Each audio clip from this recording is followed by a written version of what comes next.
Fala pessoal, beleza? Então eu vou apresentar o meu trabalho da fase 3 da Pós-Tech da FIAP. Então basicamente a gente tem alguns objetivos aqui nessa entrega. Então basicamente é criar um validador de CPF, disponibilizar ele pelo gateway usando uma function serverless, né? Temos também o objetivo de criar automação CI/CD com um repositório tanto para o Lambda, quanto para o Terraform, quanto para a nossa aplicação e para as configurações do banco de dados também. O terceiro passo seria o repositório fazer o deploy automatizado, né? E as branches main ou master, no caso, devem ser protegidas. Então a gente não consegue comitar nessas branches, tá bom? A gente tem o quarto passo e o quinto, aonde o quarto diz que a gente tem que melhorar a nossa estrutura de base de dados. Antes eu estava utilizando uma base de dados H2, que é uma base de dados em memória, e aí a gente já mudou para um MySQL e colocamos ele na cloud também, né? Então ficou bem melhor. O quinto é basicamente explicando quais são as tecnologias que a gente pode utilizar para fazer essa entrega, tá? Então primeiro eu vou falar sobre as tecnologias que eu utilizei, vou mostrar na prática essas tecnologias criadas, as arquiteturas, mostrar o projeto, o código e as configurações que eu fiz. Então a primeira coisa que eu criei foi um Lambda, que é um serviço serverless, como estava no requisito, que roda quando é chamado, o que economiza custo e a escala é automatizada, né? Conforme a demanda que ele foi solicitado. Então, aqui no Lambda que eu criei, eu vinculei nele um API Gateway, que é a forma que a gente consegue utilizar para expor essa funcionalidade, que controla a requisição e garante a segurança e performance. Então, essa combinação é super eficiente para serviços pequenos com validações de dados, né? Então, ela é muito boa tanto para pequenos validações, como validação do CPF, como pequenos projetos que vão rodar abaixo de 15 minutos, pois depois de 15 minutos a cobrança fica maior e também existem projetos que colocam até timeout em 15 minutos, então seria apenas para processamentos menores, né? Aqui, então, eu criei esse Lambda vinculado com essa function chamado autenticação CPF handle e vinculei aqui nele um API Gateway, tá bom? No início eu estava subindo o Lambda na mão, que é basicamente você vir aqui e fazer um upload do jar do Lambda que você criou. Nunca tinha criado o Lambda antes, então achei interessante essa funcionalidade de você criar apenas uma classe com um método de execução e com as suas dependências. No caso, como eu criei em Java, as dependências estão em Maven. Então a gente pode dar uma olhada aqui no projeto, que seria esse Lambda CPF. Então basicamente o projeto é bem curto, muito menor do que uma aplicação, onde temos duas classes que são as principais, que é, neste caso, a autenticação CPF handle, que é o mesmo nome do Lambda, e temos o pom.xml, né? Então, aqui eu configuro as dependências do Lambda e também configuro qual é a classe principal, para que na hora que a automação suba, ou eu suba diretamente o jar para o AWS, ele consiga identificar. No Authentication CPF Handle, eu estou fazendo uma validação simples, que é... Vou até tirar essa frase, que ela é mais para frente. Mas estou fazendo uma validação simples, que é verificar se o CPF tem 11 dígitos, tá bom? E se tiver abaixo de 11 dígitos ou acima, eu retorno um CPF inválido, tá bom? Então, no início, para subir esse Lambda, a gente precisava criar um jar, né? Então, através do Maven aqui, a gente consegue utilizar o comando clean package, que ele cria um novo jar pra gente. E a gente pegava esse jar, vinha no AWS e anexava ele aqui, fazendo um upload do próprio jar, tá bom? Então, posso selecionar aqui e aí eu fazia o upload, né? Contudo, o intuito dessa entrega é a gente ter um CI/CD bem desenvolvido e funcional. Então, através do Git Flow, eu criei a automação de subida, aonde a gente consegue colocar os códigos de execuções dentro desse arquivo deploy lambda.yaml. Esse arquivo não é necessário ter esse nome, mas é necessário que ele fique dentro da pasta .git hub. Aqui, então, a gente configura alguns passos antes de começar a rodar as nossas rotinas, né? A primeira rotina, basicamente, é pegar o AWS CLI e instalar ele para que a gente consiga executar alguns códigos e executar comandos para a nossa conta AWS. Então, para isso, a gente precisa ter configurado nas secrets do GitHub tanto o Access Key ID quanto o Secret Access Key. Também precisamos da região para ele saber aonde que ele tem que bater quando a gente executar os comandos. Então, basicamente, aqui a gente consegue, depois da tag run, colocar quais comandos a gente quer inserir. Então aqui, depois que a gente instalou o AWS CLI, e caso ele já exista, eu não faço a instalação, é rodado no final a atualização da function, aonde eu vou substituir o jar que é criado acima. Então, já que a gente utiliza essa automação para fazer o build do nosso jar, a gente substitui usando o function name que é vinculado lá no AWS. Então, se eu copiar esse nome aqui e procurar ele aqui no AWS, é o mesmo nome da minha function, tá bom? Então, a automação para subida de atualizações da Lambda é basicamente essa, tá? Lógico que precisamos aqui nas settings do GitHub vincular também as nossas secrets.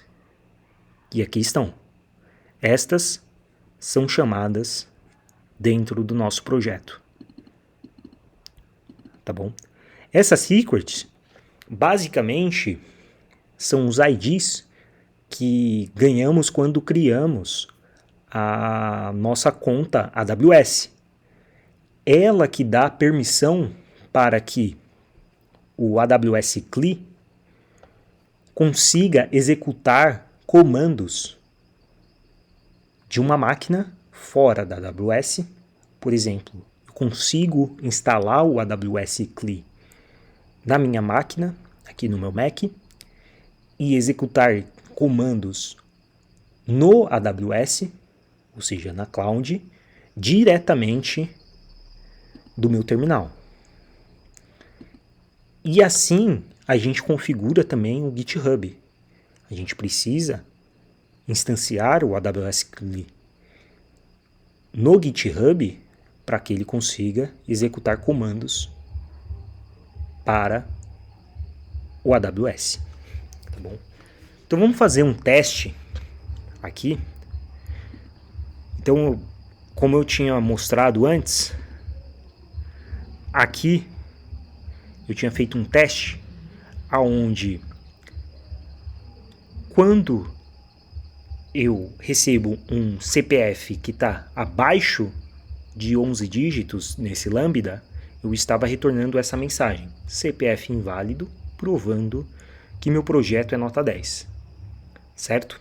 Então vamos fazer um teste no meu Lambda em produção e vamos ver se essa mensagem vai aparecer lá. Como eu disse, o meu Lambda em produção ele está disponibilizado pelo um gateway, ou seja, eu estou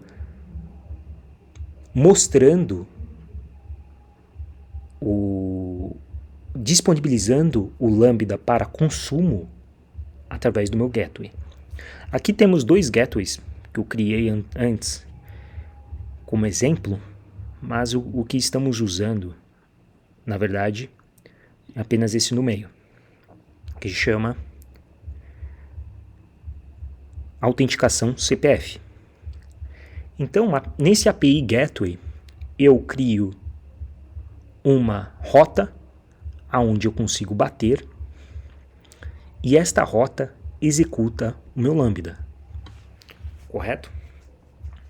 Aqui a gente consegue fazer um teste. Então, vamos fazer um pequeno teste aqui.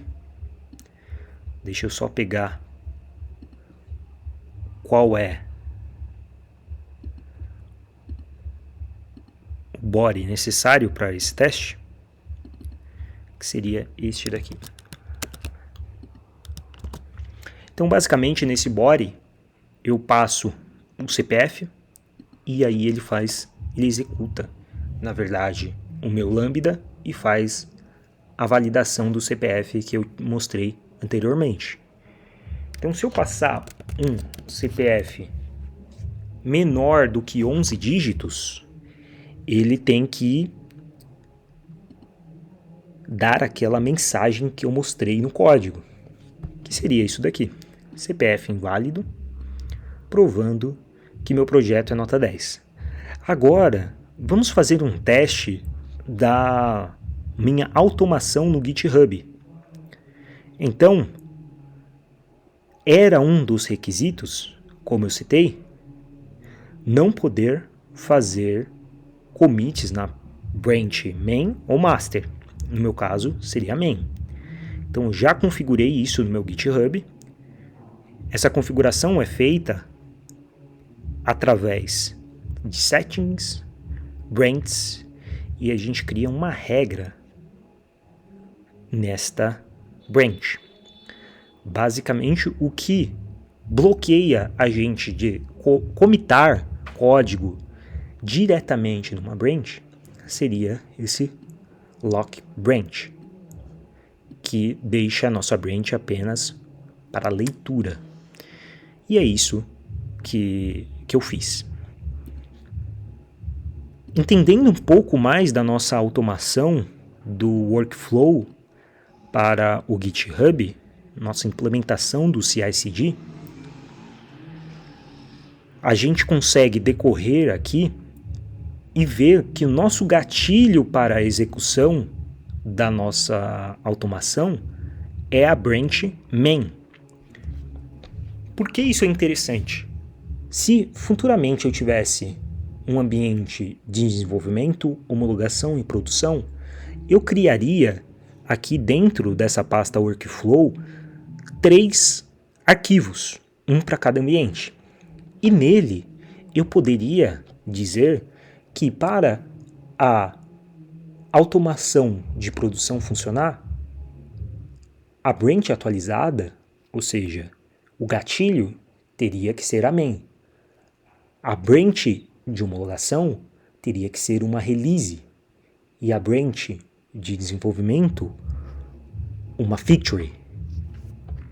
Então isso faz com que a gente consiga configurar, além de uma automação CI/CD, também uma automação de CI/CD para cada ambiente que nós precisarmos.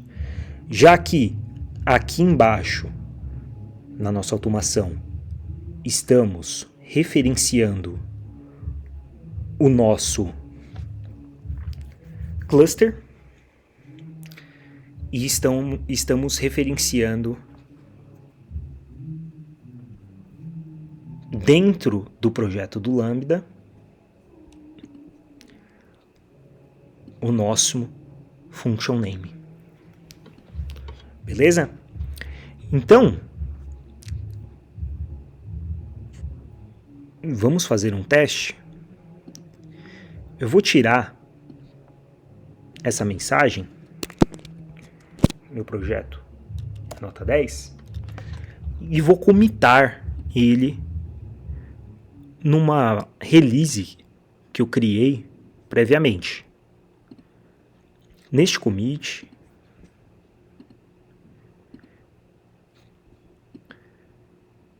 vai aparecer no GitHub. Então, já que não podemos commitar na main, precisamos commitar em uma outra branch, fazer um pull request e aí sim nossa automação vai startar. Vamos dar uma olhada como isso funciona. Basicamente, a gente precisa criar um novo pull request. Esse pull request é jogar o nosso código de nossa branch para a main.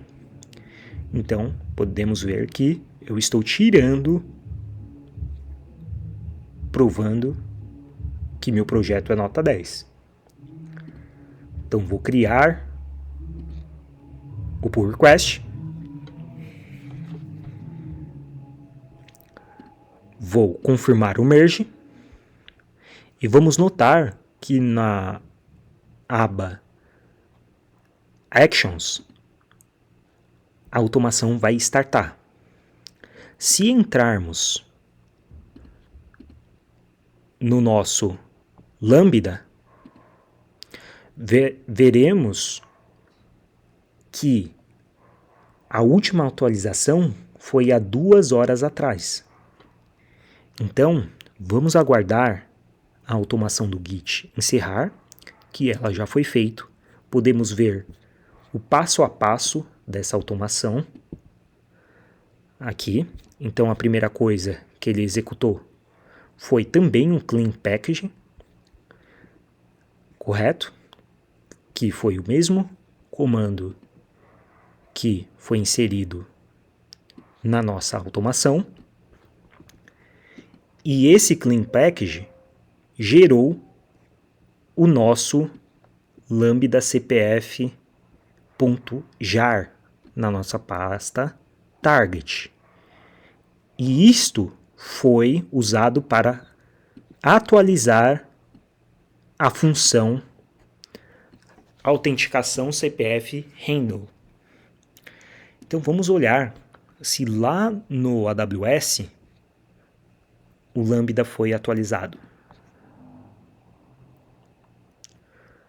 Olha lá. Então de 2 horas, agora a gente tem uma última modificação há 1 minuto atrás. Agora, vamos visualizar se o que alteramos no código refletiu no AWS. Basicamente, vou fazer o mesmo teste. Inserir um CPF com menos de 11 dígitos. Podemos ver que a mensagem depois de CPF inválido sumiu. Então a automação foi feita com sucesso. Agora, depois do Lambda e do API Gateway que foi criado, eu criei o ECR. O ECR, ele é uma tecnologia chamada Elastic Container Register, que é integrado com ECS e o Fargate. As imagens do Docker que antes a gente testava localmente usando o Docker Compose e o Kubernetes, agora vão ser enviadas para o ECR, que nada mais nada menos é um repositório de imagens, e futuramente veremos que o ECS e o Fargate pegam essa imagem para subir a nossa aplicação em um cluster. Então, vamos dar uma olhada aqui no AWS, o ECR que eu criei. Então, eu criei esse repositório com o nome prod request fast food, aonde ele já tem diversas imagens. Cada imagem que esse repositório tem foi um commit que eu fiz com a minha automação da minha aplicação Java. Lembrando que todo projeto é baseado em microserviço em Java com APIs. Integrado também com Swagger, que viremos futuramente. Depois do ECR, eu criei a orquestração do container no ECS e Fargate. Para a rota da aplicação, usei o AWS Fargate. O ECS gerencia os containers, enquanto o Fargate elimina a necessidade de configurar os servidores, porque ele cuida de toda a infraestrutura. Isso reduz a complexidade de me deixar focado apenas no desenvolvimento. Então, para facilitar a minha vida, eu basicamente preferi usar o ECS com o Fargate. Então, vamos dar uma olhada depois no nosso ECS, mas agora eu queria focar na distribuição de tráfego que foi criada, que é o nosso Load Balance, que fica dentro do menu EC2 e fica na aba Load Balance. O Load Balance é o sistema que controla todo o tráfego da nossa aplicação e distribui as requisições entre os containers do ECS. Além disso, o Application Load Balance, que foi o que eu usei, facilita a configuração de HTTPS, garantindo a segurança dos usuários e muito mais. Com isso, eu consigo uma alta disponibilidade e experiência fluida e um sistema muito mais fácil de dar manutenção. Aqui no meu Load Balance, eu configurei também o Target Group, onde eu consigo configurar as nossas validações de Health Check, que é feito através da requisição /health. E aqui eu configurei também quantas vezes ele vai bater na nossa aplicação a cada quantos segundos, que é o nosso intervalo, o timeout de 10 segundos e também quantas vezes ele tem que bater com sucesso para receber e subir a nossa aplicação com sucesso. Então eu digo que ele precisa bater 2 vezes e receber o código 200, correto? Aqui no nosso load balance, a gente configurou também, dentro dele, as VPCs e subnet. VPC e subnet eu criei tanto subnet pública, para que eu conseguisse extrair o meu projeto para o mundo exterior. Então, qualquer um que tenha internet consegue bater no meu Swagger, ou até mesmo usando ferramentas como Postman, consegue bater nos meus endpoints. Mais para frente eu falo sobre como que foi criar o VPC e as subnets. Agora, para configurar o ECS, vamos entrar na página aqui. Eu criei então um cluster, um service, um task definition e um target group. Então vamos falar o que seria o quê? O task definition define as especificações do container, como CPU, memória, variável de ambiente, etc. O service mantém o número desejado de container rodando o tempo todo. Então, ele basicamente é quem gerencia os nossos containers. O Target Group conecta o load balance com os containers, garantindo que o tráfego seja direcionado corretamente. Então, eu criei o load balance para que nós, fora do servidor, conseguíssemos testá-los. Então, a gente consegue bater no nosso endpoint dentro do servidor por causa do load balance e por causa das VPCs públicas que eu inseri nele. Tá bom? Então, voltando para VPC,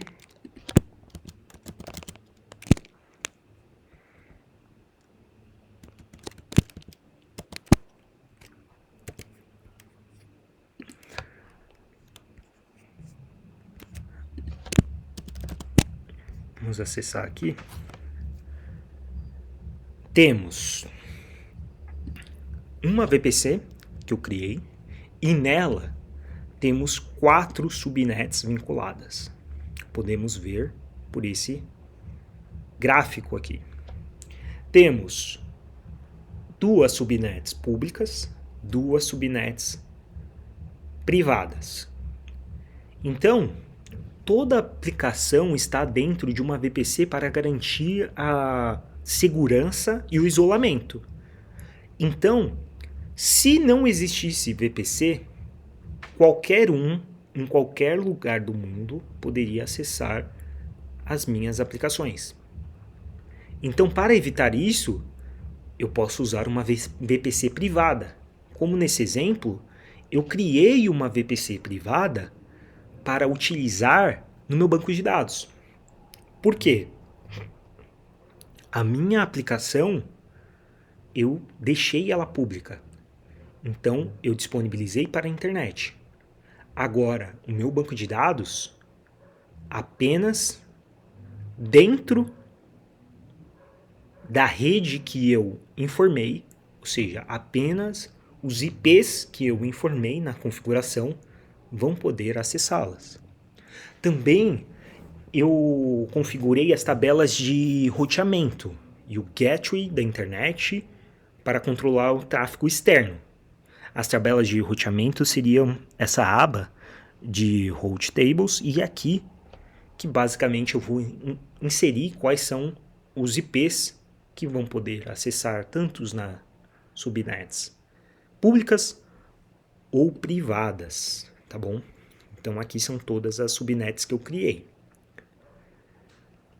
Agora, voltando para o ECS, vamos dar uma olhada o que foi criado aqui para que a aplicação ela subisse com sucesso. Então, basicamente, nós temos um cluster. Então, um cluster é basicamente a gente requisitando para o AWS uma parte de uma máquina que eles têm para aluguel. Então, antes, como que a gente subia uma aplicação para produção? Basicamente, a gente comprava uma máquina física, colocava a memória desejada, colocava a CPU desejada, e ali, quando a gente precisava ter uma atualização de hardware, a gente teria que comprar e atualizar, enfim, e às vezes a aplicação ficava fora do ar, enfim. Já no AWS, eles têm racks enormes com N números de memória, N números de CPUs, onde eles fazem o aluguel. Então, basicamente, isso é o resumo de toda a cloud. É aluguel de máquinas e aluguel de plataformas, certo? Então, aqui no cluster, nós configuramos dentro do Task Definition qual seria a quantidade de memória e CPU que eu vou utilizar para cada pod da minha aplicação. Então, no cluster dentro de service, configuramos quantos pods, quantas imagens esta aplicação vai utilizar. Neste caso, eu deixei apenas uma. E o interessante dizer é que numa implantação que eu fizer, qual seria o procedimento que vai acontecer? Ele vai subir um novo pod com o Task Definition atualizado. Então, aqui tem o Fast Food, API Task, que basicamente é o Task Definition, versão 19. Então, o próximo seria a versão 20, correto? Então, basicamente, ele sobe outro pod, atualiza a versão. Quando o meu load balance, que eu mostrei anteriormente, vê que a minha aplicação está de pé através do Health Check, que eu também mostrei, e a aplicação retorna 200, ele mata o pod anterior com a versão anterior. E assim, concluindo um deploy. Então vamos testar como que ficaria esse deploy? Então, basicamente, vou primeiro mostrar como que está a nossa aplicação, correto? Então, como eu falei, a nossa aplicação ela é um microserviço com arquitetura hexagonal, né? Então, eu acho que a arquitetura do back-end, por enquanto, nesta entrega, não é objetivo decorrer. Acho que a gente já viu isso bastante na última entrega, mas sim a automação CI/CD e também toda a infraestrutura que foi criada. Então vamos dar uma olhada. A automação CI/CD também eu configurei para que o gatilho fosse na main. Temos aqui as secrets que eu mostrei anteriormente lá no Git. E aqui a gente tem os comandos que é executado para subir essa automação, tá? E através dessa task definition, ele substitui a imagem do ECS. Então essa task definition, eu criei ela dentro de GitHub Workflow ECS. Então tá aqui a task definition. Então basicamente aqui é onde eu estou provisionando a minha máquina, ou seja, eu estou falando qual é a imagem que vai rodar. Então lembrando, a gente está usando o Docker Compose, então o que a imagem vai fazer lá dentro é basicamente dar um Docker Compose up, se a imagem for disponibilizada com sucesso. Então aqui eu estou falando qual é o caminho que está da minha imagem. Então se a gente for lá no nosso ECR, Elastic Container Registry, que é basicamente o nosso repositório de imagens, aqui está o caminho da nossa imagem. Então eu estou informando o caminho da imagem, a versão que eu quero usar. E eu sempre quero usar a versão mais atualizada. Então eu peço para ele pegar sempre a última versão com latest. Então, coloco também o nome do nosso container. Aqui é toda a configuração que eu faço para que a automação substitua a task definition que está no ECS pela minha task definition da minha automação. Beleza? Então, a gente já tem configuração do task definition, temos a configuração do CI/CD, da automação do GitHub, e além disso, temos também a configuração do nosso banco de dados. Como eu falei antes, eu estava utilizando o banco de dados H2, pois ainda não tinha sido visto ou pedido um banco de dados mais parrudo, mais usável, vamos dizer assim, no dia a dia.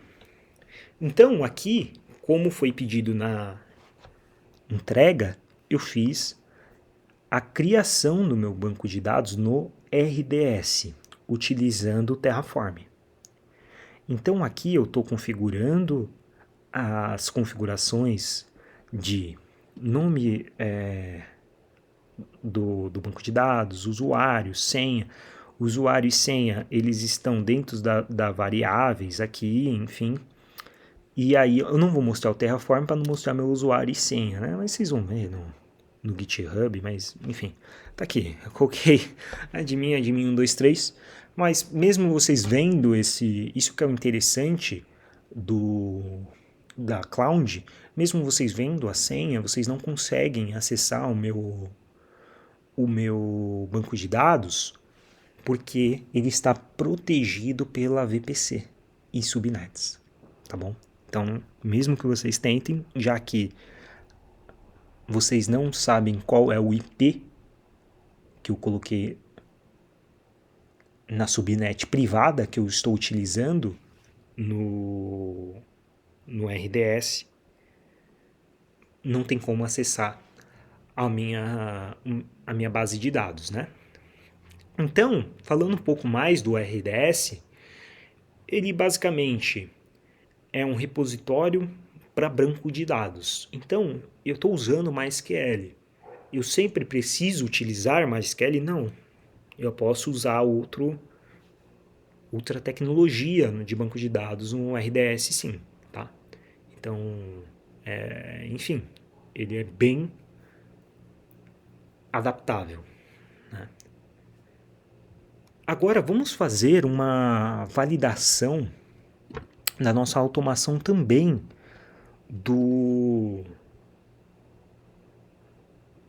da aplicação Java. Então aqui eu vou fazer uma alteração simples em um dos meus controllers e vou commitar. E vamos ver como que funciona a implementação e se ela é feita com sucesso. Logo em seguida, podemos fazer um teste no nosso Swagger e encerramos por aqui. Então vamos lá. Então eu vou commitar essa pequena alteração dentro desse atividade post-tech, dessa branch chamada atividade post-tech. E aqui dentro do meu repositório, no GitHub, deixa eu só abrir o repositório correto, que seria do nosso projeto REST Fast Food. Então, podemos criar aqui um pull request da minha branch. Eu só tirei apenas esse ponto de exclamação e vou commitar.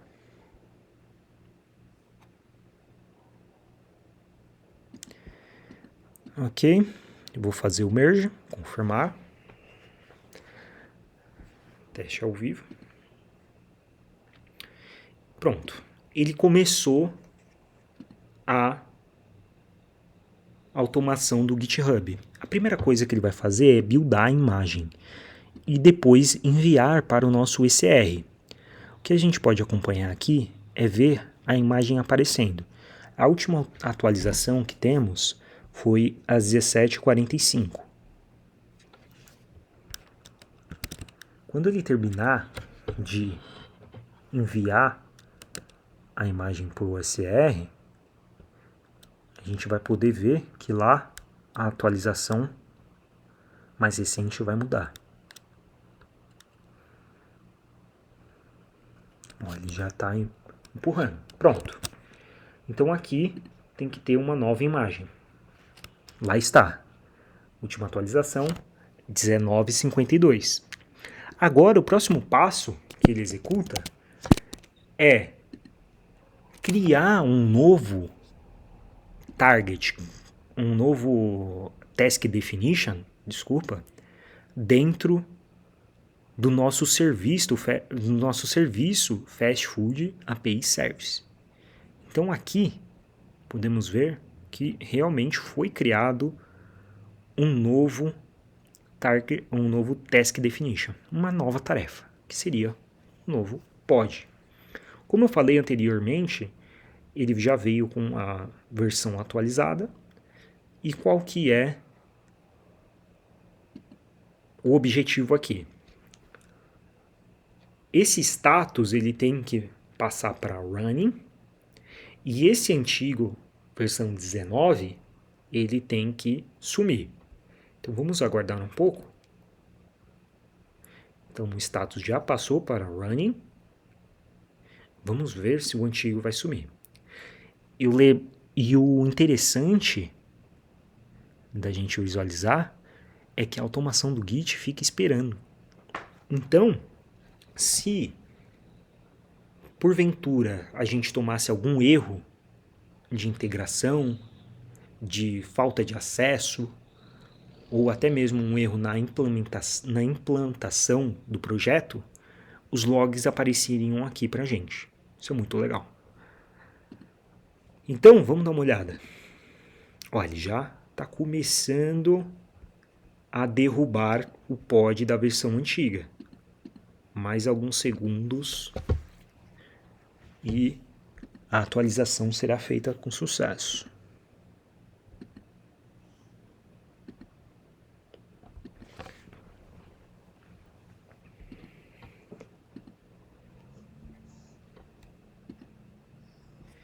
O legal observar também que a gente consegue ver todo o histórico de todos os deployments que foram feitos, né? Se você não apagar o histórico, obviamente. Então você pode ver que alguns deployments que deram errados aqui, porque eu ainda estava aprendendo como fazer a configuração, a gente consegue ver os logs e, enfim. Mas os logs sempre vão aparecer aqui no Task Definition. Aqui é muito mais fácil de você visualizar o que está acontecendo. Basicamente, é só você vir no Task Definition, pegar o nome do container e, através do CloudWatch, você procurar este nome de container. E aí você vai conseguir ver os logs até em tempo real do que está acontecendo. Aqui também conseguimos ver os logs, então esses daqui são da versão antiga, que basicamente é um health check, que é executado a cada 1 hora. E o legal é que também temos aqui um gráfico mostrando como que está sendo a CPU utilizada, enfim, isso é bem interessante para o dia a dia de um desenvolvedor, né? Então, podemos ver que a versão 19 já sumiu, provavelmente aqui no deployment já deu sucesso. Vamos dar uma olhada no nosso GitHub, deploy feito com sucesso. Agora, vamos bater no nosso Swagger em produção. Então, aqui na documentação do nosso projeto, em README, eu coloquei como roda o projeto, enfim, e eu coloquei aqui qual seria o link para acessar o Swagger localmente. Então, se eu rodar o projeto executando Docker Compose Up, eu consigo acessar esse Swagger. Só que vamos pensar junto. Se eu rodar esse localhost, eu vou estar batendo na minha rede e procurando esse Swagger na minha rede. Então não funcionaria, porque agora o nosso projeto está em uma máquina no AWS, em um servidor. Como que eu consigo bater nessa máquina? Através do nosso load balance, que foi aonde eu configurei a VPC pública. E isso fez com que a gente consiga bater na aplicação que está deployada em uma máquina a milhares de quilômetros de distância. Neste caso, eu estou usando Ohio, que da minha casa, eu te garanto, é bem longe. Vamos dar uma olhada no nosso load balance do EC2. Então esse daqui é meu load balance. Então podemos notar que ele nos dá até mesmo um atalho para copiar o DNS name. É este cara que disponibiliza a nossa aplicação para o restante da internet. Então, eu vou bater nesse DNS name que eu copiei e vou copiar apenas o final da requisição do Swagger. Vamos ver o que vai acontecer? Pronto. Agora eu estou batendo no Swagger, eu estou acessando o Swagger que está deployado a milhares de quilômetros da minha casa. Eu não sei a sua experiência, mas essa é a primeira vez que eu faço isso. E para mim é muito empolgante. Para mim é extremamente bizarro. Então vamos fazer um teste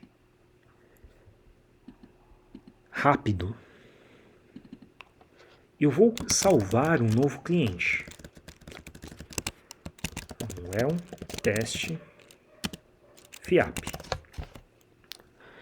E aí, eu vou colocar um CPF que não tem 11 dígitos.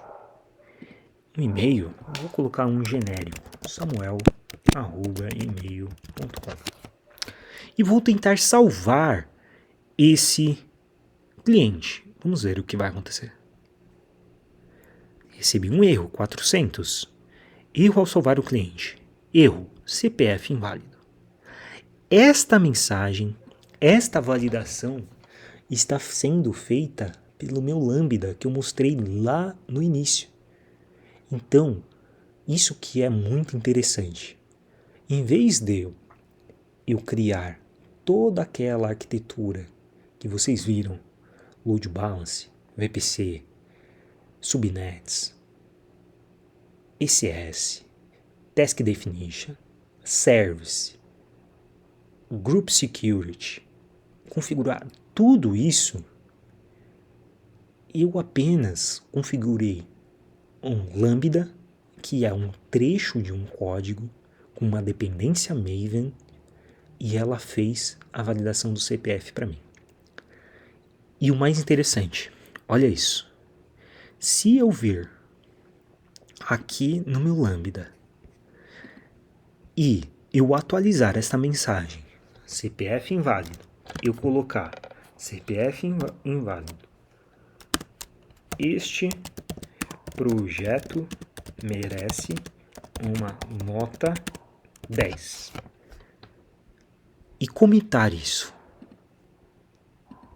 Vamos ver em quanto tempo eu consigo bater em produção e ver essa mensagem atualizada.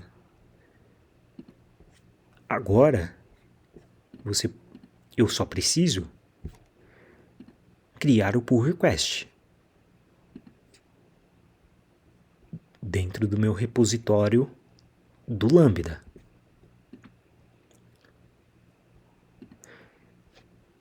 Então vou criar o meu pull request.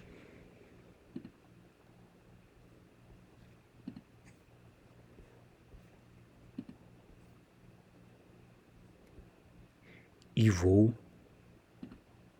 confirmar o merge.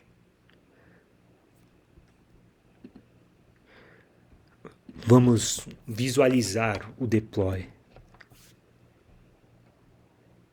Executar. Eu acho que não demora nem um minuto sequer para ele terminar.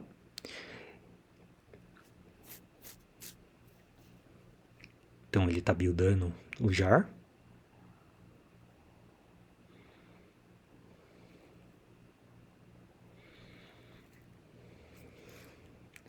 Baixando as dependências. O AWS CLI já estava baixado, agora ele já está atualizando o Lambda. Pronto, terminou. Eu nem vou olhar no AWS. Eu vou diretamente no meu Swagger e fazer a mesma requisição.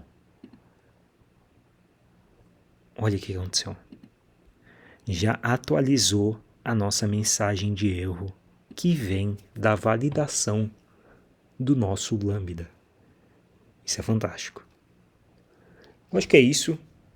Eu acho que eu já passei, se não por tudo, mas pela maior parte das tecnologias que eu utilizei. Às vezes ficou um detalhe ou outro para mostrar, mas eu acho que a ideia da arquitetura e como que a aplicação ela está escalável, como que ela está automatizada na questão de CI/CD. Lógico que podemos melhorar alguns pontos, mas isso fica para as próximas entregas. Mas melhoramos o banco de dados, melhoramos a escalabilidade e a disponibilidade de nosso serviço. Então acho que é isso.